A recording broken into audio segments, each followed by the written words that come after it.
በአንድ ውብ የኢትዮጵያ ገጠር መንደር ውስጥ አባባ ተሰማ የተባሉ በጣም ብልህና ታታሪ አረጋዊ ይኖሩ ነበር። አባባ ተሰማ በየቀኑ በማለዳ ተነስተው የአትክልት ቦታቸውን ይንከባከባሉ፣ ዛፎችን ይተክላሉ። በዚያው መንደር ውስጥ ደግሞ በቀለ የሚባል በጣም ሰነፍ ልጅ ነበር። በቀለ ቀኑን ሙሉ ተኝቶ መዋል እንጂ መስራት አይወድም ነበር። አንድ ቀን በቀለ አባባ ተሰማን እንዲህ ሲል ጠየቃቸው።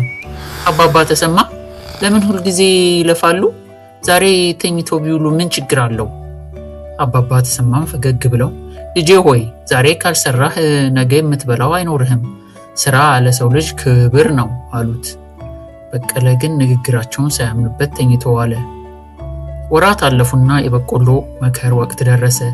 የአባባ ተሰማ ግቢ በበቆሎና በተለያዩ አትክልቶች ተሞላ። በቀለ ግን ምንም ስላልዘራ የሚበላው አጣ። በጣም ሲርበው ወደ አባባ ተሰማ ቤት ሄዶ እባክዎ የሚበላ ነገር ይስጡኝ ብሎ ለመነ። አባባ ተሰማም የበሰለ በቆሎ ሰጡትና እንዲህ አሉት። ልጄ በቀለ ዛሬ የሰጠው በቆሎ የትናንት ጥረቴ ውጤት ነው። አንተ ግን ትናንትናን ስለናቅ ዛሬ የምትበላው አጣ። በቀለ በሰራው ስህተት አፈረ። ከዚያን ቀን ጀምሮ ግን ስንፍናን እርግፍ አድርጎ ትቶ ከአባባ ተሰማ ጋር በመሆን ጠንክሮ መስራትን ተማረ። የታሪኩ መልእክት ዛሬ የሰራነው ስራ ለነገ ህይወታችን መሰረት ነው።